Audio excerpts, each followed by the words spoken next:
I was programmed to believe that I was this sinner and my outer reflections were just that. But I always felt inside of me that something was missing. On the morning that I took the pills, it was around 7:30. The first thing that I remember was being in a black void. I saw people coming in the house, carrying me out in what I perceived to be a body bag.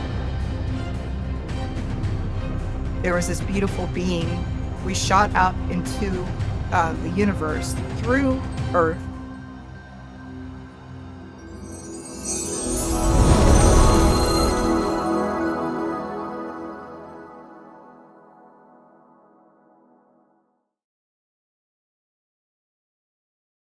Hello, everyone, and welcome back to our show.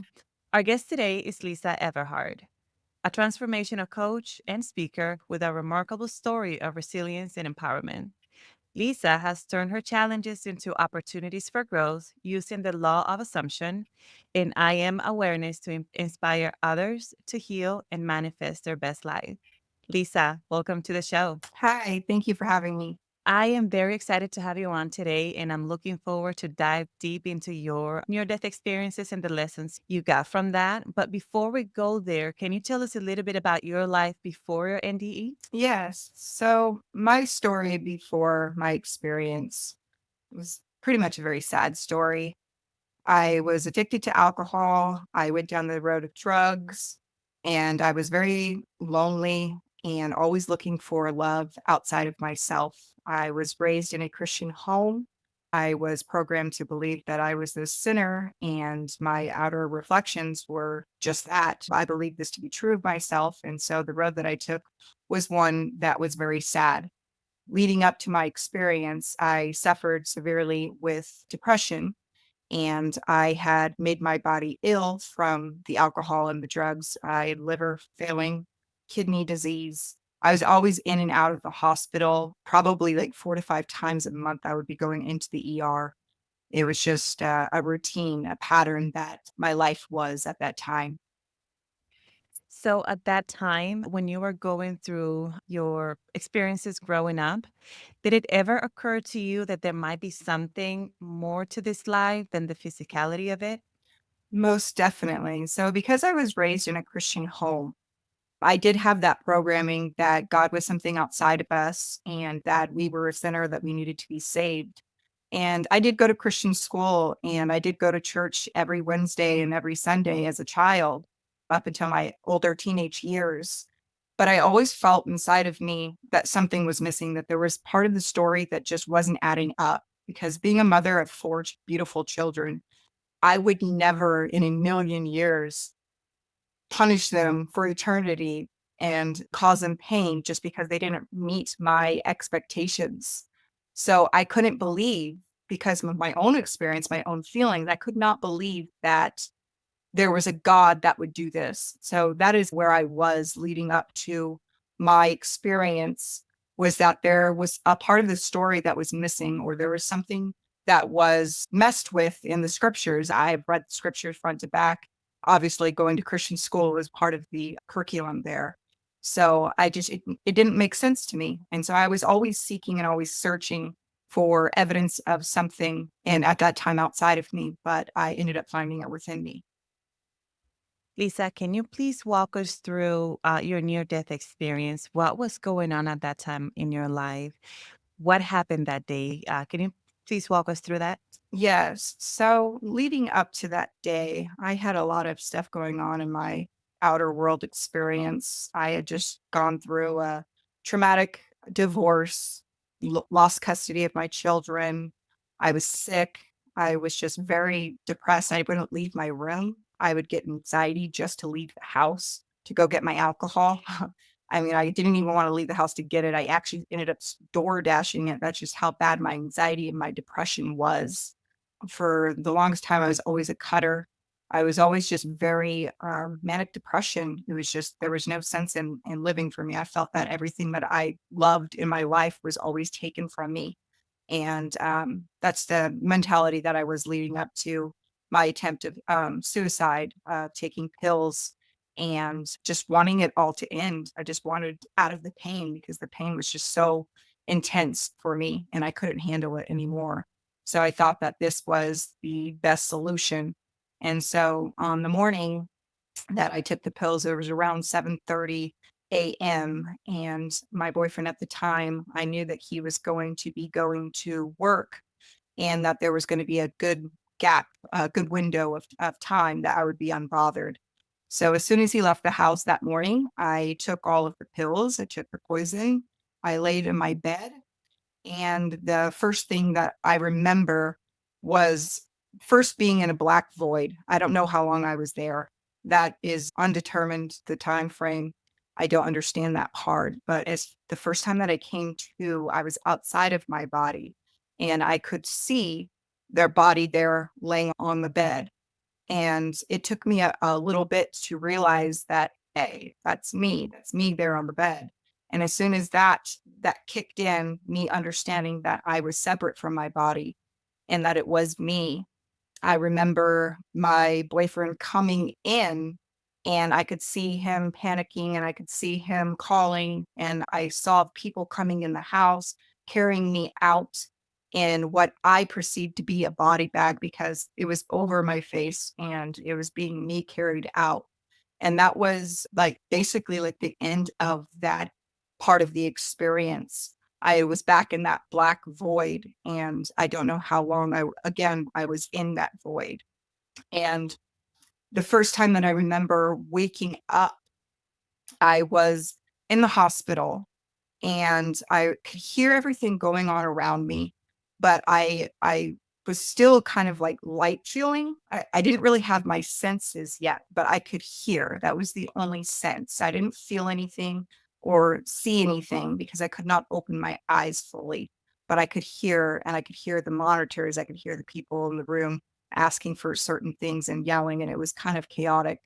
And then I fell back under. And when I went back under, I saw me going out of this building. And the first time when I woke up, I had a little tablet and a little phone attached to me. I had a silver cord attached to me.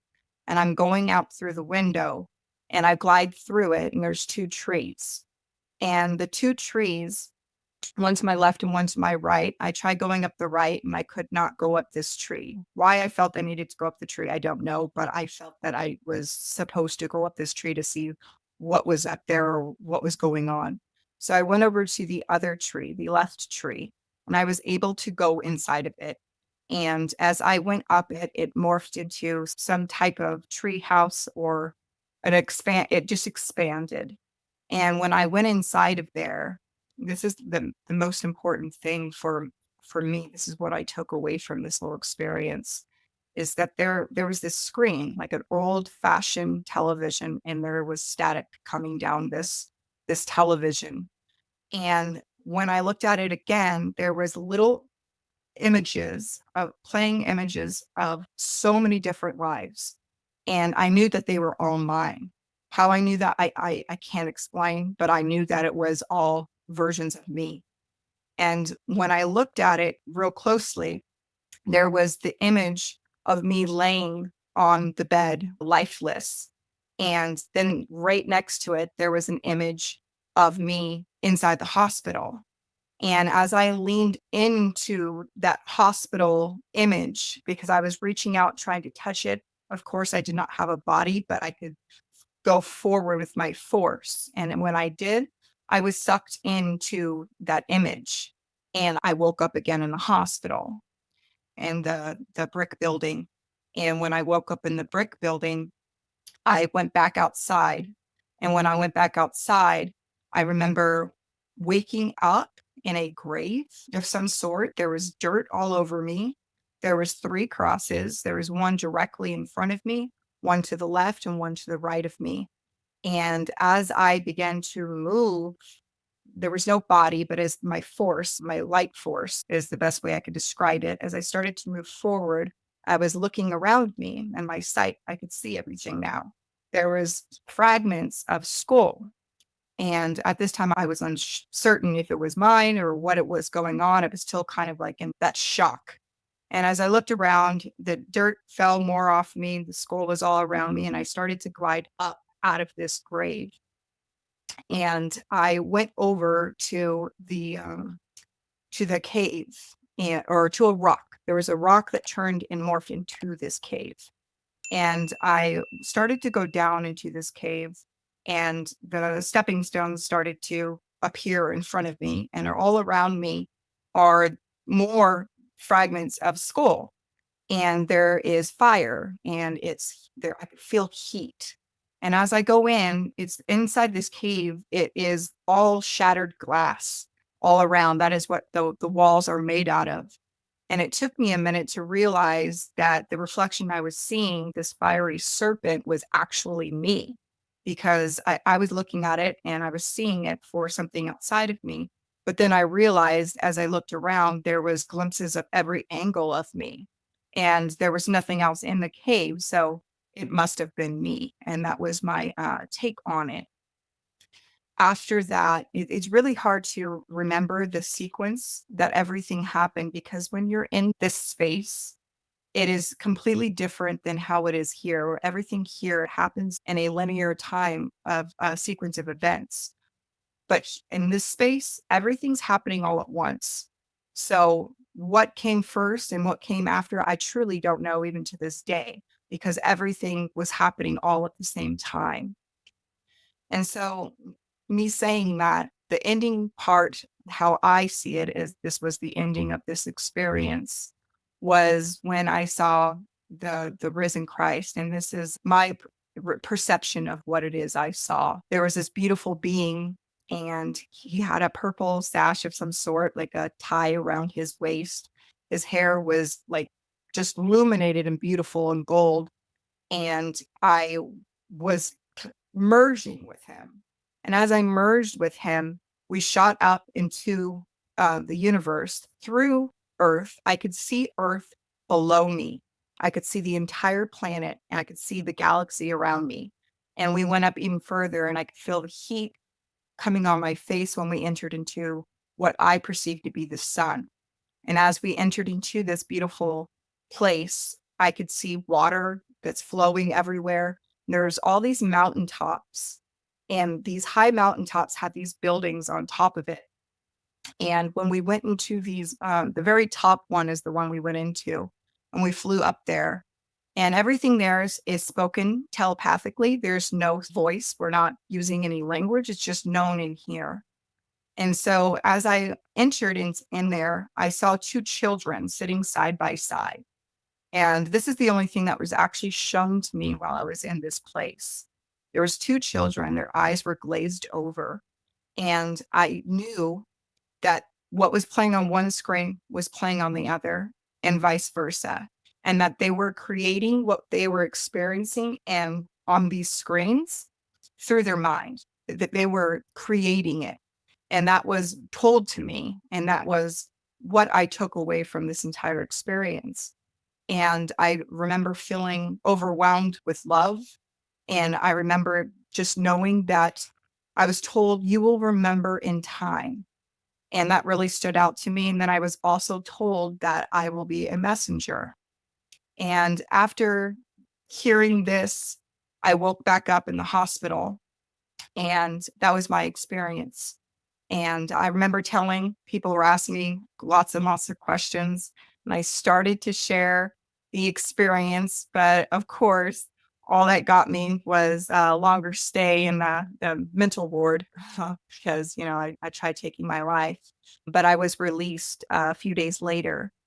And my near death experience was a beautiful experience, and it truly changed my life. But the story of what happened that followed the near death experience is the true story, because the way that my life has transformed is nothing shy of a miracle. Thank you for sharing your story with us. It takes a lot of courage to come forward and share your story with the world. I wanted to ask you because I'm not clear on this. When did your experience happen? What year? It was in 2020, the beginning of COVID. So that was recent. Yes. Okay, perfect. Now I wanted to go back to the fiery serpent. in the brick building. I know you said that it's hard to put everything into a timeline, but what happened? How did you wake up in that brick building, and how did you encounter that fiery serpent? So every time that I actually woke up and was back into this, what I would perceive to say of the fourth dimensional time and space, I was seeing this red brick building every time. And every time I was also attached to these tablets and this, like, I guess the size of a phone and the size of a tablet. And there was coding going down both of them. And then I was attached to the silver cord that was attached to these. And inside this building, that's where I always exited out the front, I've exited out the back. And there, it was just empty. I've never seen anything like this, so it's not like I'm familiar with what this place was. But as I exited the brick building, there was lots and lots of bright green grass everywhere, and those two trees. So when I was exploring around to kind of like understand what was going on and where I was, that's when I had found the big rock, and the rock opened up, and that is when I went into the cave. When I went into that cave, I was unaware of why I was going in, but I was following everything that I did. It was like I had this yearning, like, this is what I'm supposed to be doing. I can't really explain it more than that. I just felt called to be going to these places, doing these things. And so I did. The fiery serpent, at first, I thought it was something outside of me until I realized that there was mirrors all around me, and the only thing that was in the cave was me. And what do you think the purpose of you seeing yourself as a fiery serpent was? So at that time, all it did was kind of freak me out a little. But over the years, it's like spoken to me when I believed the place I was in heaven, when they said, you will remember in time, that it will make sense in time. Because it wasn't until a few years later when I started doing meditation and breath work and applying better quality thoughts. It was a unraveling of information that was being given to me, downloaded to me. And I came across Neville Goddard and his beautiful work. And this gentleman who was writing these lectures and speaking these words of visions that he had experienced, I saw how it lined up completely with everything that I had experienced. And so that's what I took from it at that time was uncertainty. And what I know it to be true now is that it was part of the promise, the divine unfolding that takes place in each and every one of us, and that it was revealing the transformation of me, of the Christ consciousness within me rising, because the fiery serpent was me before. And now that my mind and my heart and my whole entire frequency vibration has been transformed, that was the symbolicness, I believe, of that what I was witnessing. And it was more like a foreshadowing of what was to come.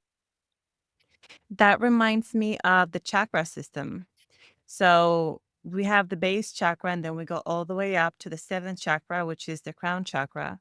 So when they're all aligned, that means that the serpent on your base chakra wakes up and shoots all the way up like a fiery serpent, all the way up to your crown chakra, connecting you to the universe and grounding yourself at the same time. That's how I'm perceiving it. Would you say that sounds to be true? I do. I definitely. Some people call it a Kundalini awakening. Other languages Mhm. call it the Christ within awakening. There's many languages to give it, but yes, that is what was taking place. Beautiful. Now, going back again to your near death experience, you mentioned that you saw three crosses. Yes. Can you tell us what do you think the meaning of those crosses were for you in your experience? So the three crosses, I believe it was more of a symbolic meaning because on my understanding, when I've heard lots of people have near death experience, and it's usually pretty related to what their beliefs were, that what their programming was before having this experience. And because I do come from a Christian background, I believe that it was more aligned to these certain beliefs, and the crosses believe represents, as you know, in the scriptures, the 3 days in the resurrection. You can call it a Kundalini awakening, or you can call it the resurrection. And it's the same meaning, the same story, and the same experience, just different language. And that's what I believe that the three crosses was representing, was the resurrection of Christ within me. Beautiful. Now, I want to take you back to a moment where you said that you saw an old TV and it was playing different scenes, and you refer to it as different lifetimes. I've seen other experiences saying that they relate that screen to maybe like a life review. How can you tell the difference between different lifetimes and a life review for you? So at that time, because all the language I'm using today is obviously something that is developed, because at that time I'd never read a self development book. I knew nothing of this lingo.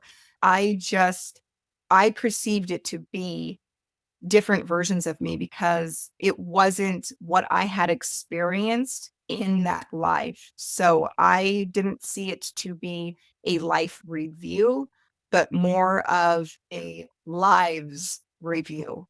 And in my understanding, I saw me exit one reality and I felt my energetic force enter into a different reality. And the reason that I give that answer is because of what followed after my NDE, the visions that I experienced in a meditative state and in my dreams, that just gave me proof that I really did exit a reality and enter into a new one. So I believe that's what was taking place when I was seeing all the different versions of life on that screen. And when I went into the one where I was in the hospital versus the one that I exited where I was laying lifeless on the bed, I believe that I truly did enter into a different reality of life that was similar to the one I left behind, but also different because obviously I lived. For sure. Now, I have one last question about the details of your experience, and I'm really curious to know who do you think that being wearing the purple outfit was? I know that it was the risen Christ, and I know that's just who it was. There was no questioning that for me. That was the one thing that I knew with certainty. That's who that was. Can you tell us, coming back from your experience, did you experience the feeling of coming back into your body? How did that transpire for you? So when I re-entered into my body, I didn't feel any pain. I didn't feel like how I felt before leading up into the whole experience. I was always in pain. My stomach where my liver is was always like a yanking, a pulling. I was always just feeling really icky. And as I woke up, I felt absolutely nothing, no pain, nothing at all. But the tests were still coming back that I was still having complications, obviously, with my organs and with my physical body. And it was that way. It appeared that way on the outside for about 3 or 4 months, but the pain itself was never felt by me. And within those few months of returning from this experience and into my body, I had a full healing. All of a sudden, the tests were coming back that everything looked fine. There was nothing wrong. It was, I mean, I guess to people who may use the word miracle, but I understood that I was healed from the moment that I re entered, and that there was just a lag to catch up in my 3D world. Yeah, I've heard other people say that time in higher dimensions, there is no time. Yeah. Like you think of something and it happens right away. But then when you come back here, we have that time that we have to wait between when we think the thought and the manifestation. So that makes total sense to me that your human self was just needing to catch up to your higher dimensional self. Yeah. Yeah. Now, tell me about your boyfriend at the time. What was his experience? Because he was the one who found you. Mhm. He was the one who called emergency and basically to help take you to the hospital. How was that experience for him? He told me that they carried me out in a white sheet and I was unconscious, and that he didn't hear anything at all because you weren't allowed to go up to the hospital or anything like that during that time because it was COVID. So he was kind of left in the dark, not knowing what was. And so he said he just, that's all he knew was that I was carried out. And I was carried out in a sheet and I was unconscious. And that's his story. He was kind of in a panic mode himself. But yeah, that is what he told me. So And how did your family and friends react to maybe not necessarily, well, you coming back, but also who you were after that experience? How did they integrate the you before your near death experience and the one coming out of your near death experience? leading up to the experience, I wasn't very close with my family because of the choices and obviously the resentment that I had for them at that time because I was viewing them through victim mode. So I had kind of isolated myself from just about all of my friends and family at that time. But they're unable to deny the transformation that's taken place within me, not only in my physical appearance, but in my complete health that has been restored, my mindset that has been transformed, the choices that I make on a day to day basis, the way that I choose to see everything through love. They may differ a little bit in how I view the world now, and that's okay. But when it just comes down to being able to witness who I was to who I am today, there's no denying the transformation. You mentioned that you were completely healed when you came back. Your body just needed time to catch up. Were you also healed from your addictions, or when did you notice that you were not as interested on previous substances as before? So it took a few months. When I came back from that experience, I was still just kind of like, what the heck just happened? But I knew that there was something inside of me that was calling me to a different path. And so I was kind of on both, going back and forth like, oh, but change was being made. And so I started affirming, and this is how I know that something awakened inside of me, is because all of a sudden I just knew these things to do. I didn't get it from outside sources. I never had gone on YouTube. I'd never read a self development help book of any sort, but I knew that I was to sit in silence and to quiet my mind. I knew I was supposed to breathe in and out when things begin to get stressful. I knew to start writing myself love notes. I knew to start talking to myself in the mirror. I knew to really correct my thinking when I was having a thought that was making me feel bad inside. And I mean, there's no explanation of that other than the spirit awakening inside of me, guiding me, my I am presence, just really truly saying, here are the things to do. And so I, what was the question? You answered the question. Okay. Thank you so Sure. much. All right. So, Lisa, I want you to talk to us a little bit about how you became familiar with the law of assumption, the I am awareness. When did you start incorporating this into your daily life? And how can people implement that for themselves as well? Definitely. So I came across the law of assumption. Um, I think it's a friend that had posted something and I saw it, and then I ended up reading Feeling is the Secret. And when I read Feeling is the Secret, I'm like, hey, I'm doing a lot of these things already. And I was putting the dots together. So I looked at the author of this book, which was Neville Goddard. And when I found him and I started I dove in deep and I was just like, wow. That's when I found his lectures on the promise and all of his visions and his experiences that lined up very close to what I experienced in my NDE and what I experienced after the NDE. And when it aligned so beautifully, I took things seriously. I did every single thing that was written in these books, I was applying in my life and I transformed it. I went from not having very healthy relationships to restoring relationships that were once broken.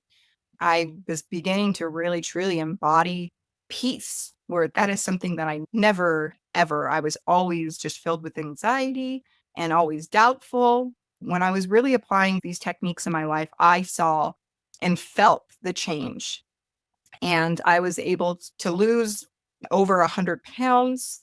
Because I applied it with my weight, reducing it. And when that worked, I was just like, oh my goodness, okay, people need to know about this. And I really felt called to, because they had told me I'm a messenger. And so I was always just like, well, what's the message? How can I help people? I just want to help people. I just want to serve. That's like something that came from that experience is that was something that was ignited inside of me as I wake up every morning like, how can I help someone today? Who can I love today and show them, that we can have a pretty life here, but we don't have to be living in these traumatic mindsets. And so, yeah, when I found Neville Goddard's work, I started applying it. And then I started taking different courses and just working together with other people, like minded people. And that is when I began to just reach out and answer questions in these groups and start making videos of what I have learned from the application of the law of assumption and how it has transformed my life, and just giving little tips here and there for free all over the internet, because it was just something I was passionate about doing. And it made me happy to be able to hear people message me and say, wow, this information is really changing my life. So, how can people apply the law of assumption in their lives? So, applying the law of assumption in your life, if you've never applied it or you're just new to this information coming to it today, I highly advise the beginner book, Feeling is the Secret, and rereading it a few times. And in this book, it is explained to us that our mind is creating the reality around us. And whatever state of consciousness in which we dwell is what we shall experience. And I believe that this book will be a guide to you to really understand on a deeper level what it means that our minds are creating reality. Because when we have a thought of ourselves or another, we're always proven right of this, no matter what the thought may be. So Neville Goddard and the law of assumption, it teaches us that we don't have to be a prisoner to what it is we're experiencing on the outside. If we're experiencing something on the outside that is not serving to us and does not feel good, all we must do is go within our minds and choose to see it differently. And when we do this, the things we look at change. And I've really experienced this in my life. I was able to change relationship dynamics. I was able to change my physical appearance. I was able to change my health. I was able to change all kinds of things in my life. My ability to even be here today to speak. I used to be very scared to get on camera, to say the least. And that's just been completely taken away because I have stepped into a new version of me, a new mindset of me, where I get to choose who I am. Life's no longer happening to me, but through me. And the law of assumption is a beautiful gift because we get to awaken to our true power and utilize that creative power within ourselves. And we get to bless others with it as well. That's a beautiful answer. Thank you so much for that. Now, you mentioned a moment ago of the changes that you were able to implement. Did you notice any abilities coming back from your near death experience that you didn't have before? Yes. So, about a year after, maybe about 5 months after it started, I started having deja vu. And I would be able to know something someone was going to say about a minute to 2 minutes before they say it. And this increased over the years. It lasted for about 3 years after this event, where I was consistently in a state of deja vu. They freaked me out at first, but I got used to it and I thought, this is pretty cool. And, but it did subside a little bit. I do have it from time to time now, but it was for about 3 years after. And yeah, so like now I just get downloads. I do my meditations, I do my breath work and information that nothing that I've read on the outside or anything of that nature just comes into me where I will ask, like, well, what did this experience mean? What did this dream mean? I'm able to interpret in a symbolic meaning of all of my dreams. And I also now look at my life as everything that's happening, there's a symbolic meaning. Because if you look at a dream, if you wake up from a dream, the first thing that most of us do is, well, what did that mean? Well, what's the spiritual meaning of this name? What's the spiritual meaning of seeing water in my dream? Well, we interpret our dreams. I've learned to interpret my life. And when I started to do this and really find out the symbolic message of everything that I'm experiencing, not only does it detach me from having a negative emotion to maybe something that's happening in my life, it gives me that empowerment and it sets me free from that emotion. And the message that comes through, it's amazing. And it gives you that sense of peace, no matter what you may be going through in your life experience, but seeing things differently. That is something that I always wondered, what does it mean to see things differently? How can we see it from a different perspective? And that is something that was shared with me is to start looking for the symbolic meaning of your day to day living, not just your dreams, because I understand that we're dreaming now and we're dreaming when we're sleeping. So, but that is something that I've been given since returning into my body. And that is a beautiful gift. It's just when your mind changes and you have a different perception, you can be looking at this pencil from your point of view and from my point of view, and we both have a different perception of it. But once you decide to go back and look at it from the bigger picture, and I think that's pretty much what you're talking about, you're able to now focus on the bigger picture of what was going on at the time. Yeah. Beautiful, beautiful. Now, Lisa, you had your near death experience, and I'm sure that coming back from it was not easy. Emotionally speaking, you had many things going on. You didn't know what was going on, and you probably felt like at a certain time you were losing it a little bit. You were going a little crazy. How was that for you? So the first few months were very, very, now I want to say hard, but very trying because when I first came back, I was having these visions awake, being in my waking state. I was having these visions of sound and sometimes sight, of being able to see the other reality. And I know that may sound crazy to some, but this is what my experience was.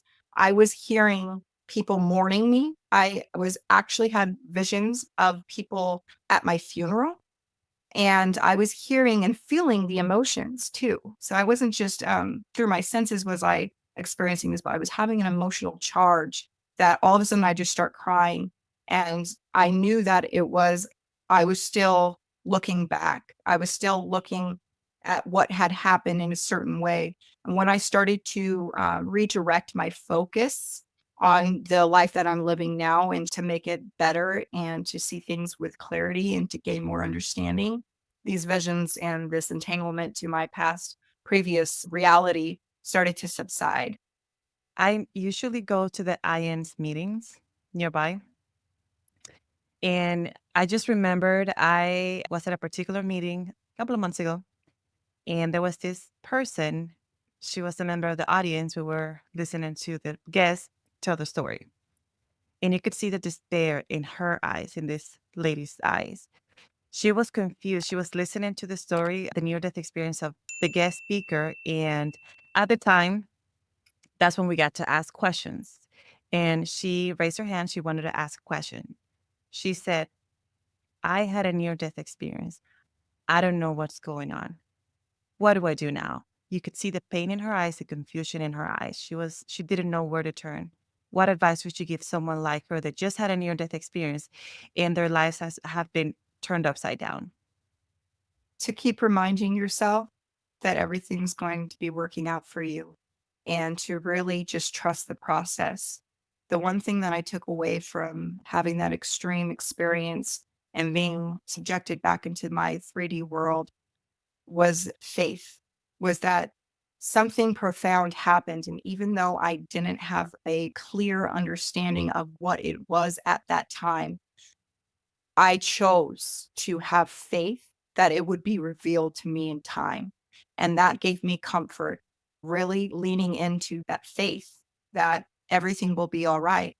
If you understand that you had a death experience and here you are breathing and you're alive, there's a purpose for that. And even if you do not know the purpose of that at this exact moment, choose to have faith, because by choosing to have that faith, you're giving yourself the gift.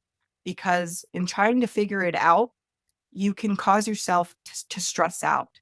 It wasn't until I just said, I'm going to be okay with whatever it is, whatever happens. I'm choosing to be okay. And it really is a choice that we have to make. But yeah, faith and turning within. Because if you understand that the only way we can know something to be true is through experience, and it must happen from within us. So have patience with yourself and to really just lean into that faith and trust that in time it will make sense to you. And there is a purpose for your experience. Each one of us who've had these experiences, there is a purpose and it will be revealed within you. Beautiful. And around the same topic, what advice would you give someone trying to support a person who had a near death experience? It could be a family member, a friend. Um, they had someone that had a near death experience and they're trying to help this person out. What advice would you give those around them to be able to better assist someone going through those changes? Listen, listen to them and without judgment, hear them. Allow them to have a safe space to speak their truths, because that is really what love is giving someone the space to be themselves authentically. And listening truly is all that they're needing. They're needing to be able to share in a safe space and without judgment. So that is a gift that you can give them. Lisa, can you tell us about? I know that you have your YouTube channel, but what projects do you have right now going on? What type of content are you posting on YouTube that you would like for the audience to know? So my content on YouTube is I just share each day. I do a meditation, and each day when a message comes into me, I I do a video and I post it. I also do one-on-one coaching, and if you can't afford the one-on-one coaching, that's why I give everything away free on YouTube, because this information, it's my passion to make sure that it reaches as many people as possible. So right now, that is my main focus is on my YouTube channel. I also do have a free group called Count for Your Ability on Facebook. And then I also have my main page of Facebook as well, which I communicate with people through Messenger. And where can people go to schedule a coaching session with you? To direct message me on Facebook and go from there. That is the main platform Okay, that I use is Messenger. beautiful. And I'll link all your contact information on here as well. Lisa, it's been an honor having you on the show today. Thank you so much for spending time with us. Before we leave, can you leave us with one last message? Yes, definitely. Today, if you're going through a hard time, choose to see things differently. And I know that's not what we really want to hear when we're in those lower vibrations and facing the things in our outer world, but really make that decision for yourself. Choose happiness. You get to decide. I know that it seems that the world may be happening to you, but I promise you that it's happening through you. And the moment that you stand and take your power back and choose to see the light in the darkness, you'll be the light. And when you become that light, everything around you becomes beautiful. And it really starts with deciding to be happy, choosing to be happy. Every day I wake up, and yeah, my life may not be great every single day, but I am great every single day because I choose. I get to choose, and so do you. Beautiful. Thank you so much for ending us on that note, Lisa. Thank you for coming on the show, and I'll see you next time. All right. Thank you for having me.